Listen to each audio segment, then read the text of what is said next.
बता रहा हूँ कि ये इस किस्म की कल्चर, इस किस्म की व्यवस्था किस चीज की तरफ इशारा करती है कि सत्ता में रहने के लिए धन का इस्तेमाल पूर्ण तौर पे। अरे जो 3 सीटें आई बीजेपी की एक बार दिल्ली में, 3 आई थी शुरू में और एक बार 8 आई, और वहां भी कोई ये कहे कि गवर्नमेंट तोड़ो। गोवा की गवर्नमेंट कैसे ली, मणिपुर की गवर्नमेंट कैसे ली। यानी सिर्फ हमारे को जो प्रजातांत्रिक हमारी व्यवस्था है उस पे जो प्रहार होता है उससे ही जागती हुई है, जिसको आप 5 स्टार 7 स्टार कहते हैं। 5 स्टार 7 स्टार का मतलब ये है कि लोगों के मन में ये विश्वास हो जाए जो सरकार चलाते हैं कि सत्ता को हथियार अपने साथ जोड़ने के लिए पुख्ता तौर पे सॉलिड तो पैसे का इस्तेमाल किया जाए तो कोई बुराई नहीं।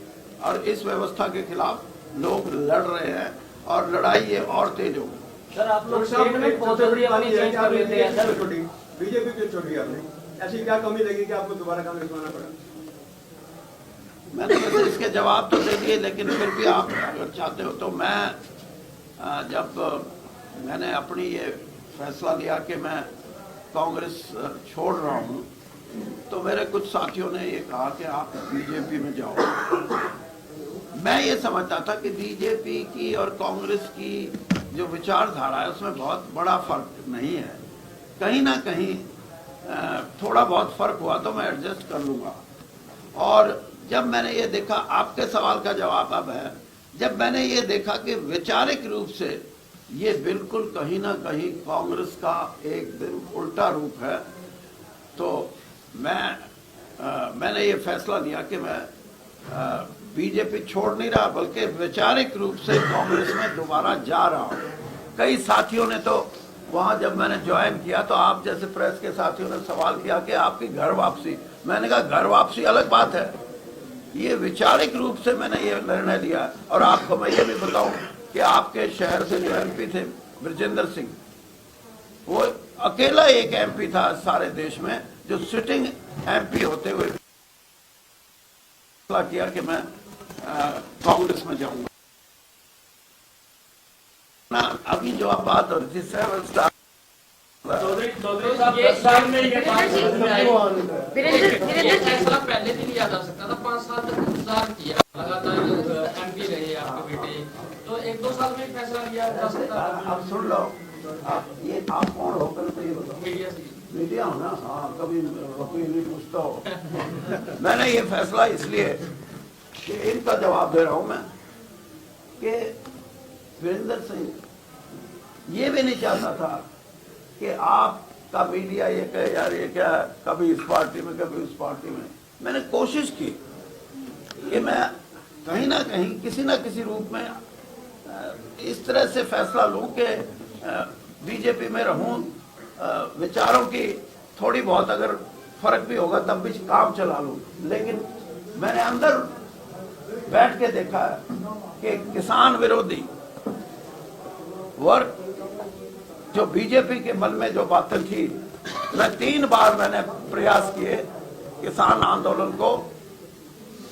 आंदोलन में जो संयुक्त किसान मोर्चा था, उन लोगों ने मुझसे आके कहा कि भाई हमें 9-10 महीने हो गए, आप मेहरबानी करके इनको, आप बीजेपी में हो, इनको कहो। मैंने कहा बताओ आपकी मांग क्या है। कहने लगे एमएसपी। मैंने बात की, 3 भारतीय जनता पार्टी के कैबिनेट मिनिस्टर उसमें बैठे, जो तोमर जी कृषि मंत्री थे और उनकी पूरी टीम।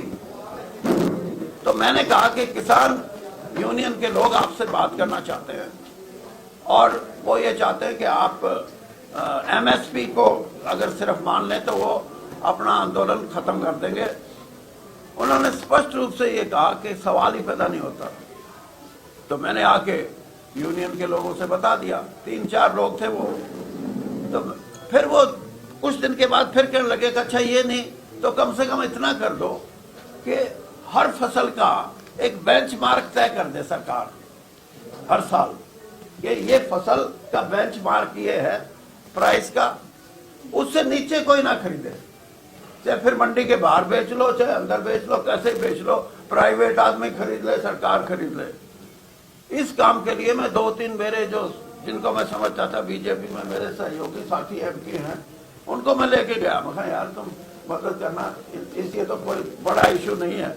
मैंने जाके ये मांग रखी तो वो जो सामने वो एकदम बोलते ना कूद के पड़े, कहने लगे फिर क्यों लेंगे हम तो कमाई के लिए लेंगे। तो जिस पार्टी की ये सोच हो कि किसान की बात कोई मायने व्यवस्था से उनका कोई ताल्लुक नहीं, और सिर्फ खेती को भी कमर्शियल रूप से अगर वो उसका शोषण करना चाहे, ये बात मुख्य सर इस बात का फैसला नहीं हो सकता। चौधरी साहब, आप सीधे ऐसे नेता थे जिनकी मोदी और अमित शाह से भी बात होती थी, उन्होंने क्या जवाब दिया इस मुद्दे पर किसानों के मुद्दे? क्या आपने कांग्रेस अमित शाह और मोदी जी का विचार थे? मोदी जी से मैंने ये बात लेटर लिखे, मैंने 2 मिलने के, उन्होंने मेरे को नहीं बुलाया। और फिर आपको भी याद होगा प्रेस के आप साथी, मैंने यहाँ एक दिन धरना दिया था छोटूराम विचार मंच की तरफ से, यहाँ जो छोटूराम जी की मूर्ति है। और जब मैं वापस जा रहा था तो अमित शाह जी का मुझे फोन आया जी कि आप भारतीय जनता पार्टी में होके ऐसे धरना नहीं दे सकते। मैंने कहा किसान और खेती, मेरे से जो आप बात कर रहे हो सिर्फ किसान और खेती का मेरा जो एक बैकग्राउंड है इसको मैं छोड़ दूंगा। तो मैंने कहा मैं राजनीति में हुई नहीं। तो कहने लगे नहीं आप धरने पे मत जाना। उसके बाद मैं फिर पलवल में गया, उसके बाद मैं फिर बहादुरगढ़ में गया। मैंने किसान की लड़ाई में मैं हमेशा साथ रहा, और मैं आज भी आपको ये बात कहता हूँ कि राजनीतिक रूप से हम कैसी लड़ाई लड़ें अलग बात है, लेकिन आज मेरा ये कहना है कि इस देश की राजनीतिक दलों को भी किसानों की लड़ाई लड़नी पड़ेगी। किसान बेशक ये कहे कि हम तो गैर राजनीतिक हैं, लेकिन राजनीतिक रूप से जो विपक्ष की पार्टियां हैं, और सिर्फ विपक्ष की पार्टियां नहीं, बीजेपी में भी बहुत से ऐसे साथी हैं जो किसान के हकों की लड़ाई लड़ने की बात करते हैं। तो इसको पॉलिटिकल लड़ाई लड़ना पड़ेगा। धीरेन्द्र जी, सोशल मीडिया के ऊपर कुछ तस्वीरें वायरल हो रही है वार्ड नंबर 8 की, जहां पर आपकी खुद की पार्टी के कार्यकर्ता दूसरे प्रत्याशियों के साथ नजर आ रहे हैं। कितना असर पड़ेगा चुनावों पर? भाई आप बता दो, मैं तो जानता नहीं। वीरेंद्र जी, रेखा गुप्ता आ रही है हरियाणा की सीएम, सॉरी दिल्ली निर्दलीय उम्मीदवारों को सपोर्ट कर रही है। ऐसा कुछ नहीं है। मुकेश सैनी नाम है। दो वीडियो बना दिल्ली की सीएम आ रही है रेखा गुप्ता। नहीं बोलो भाई, सर एक सेकंड रुक जाओ, एक कांग्रेस सेकंड। के दिल्ली की मुख्यमंत्री रेखा गुप्ता, सर दिल्ली की मुख्यमंत्री रेखा गुप्ता आ रही है प्रचार प्रसार करने के लिए, और बल्लभगढ़ विधानसभा की शुरुआत करेंगी। आपका क्या रिएक्शन है इस बात को लेकर? इस बात का करेंगे। दिल्ली की जो मुख्यमंत्री बनी है रेखा गुप्ता, वो बल्लभगढ़ विधानसभा में आकर नगर निकाय चुनाव में प्रचार प्रसार करेंगी बीजेपी का। इसको लेकर क्या कहेंगे आप? अच्छा हाँ वो तो है, अब वो करेंगे क्या, इसमें क्या रिएक्शन है?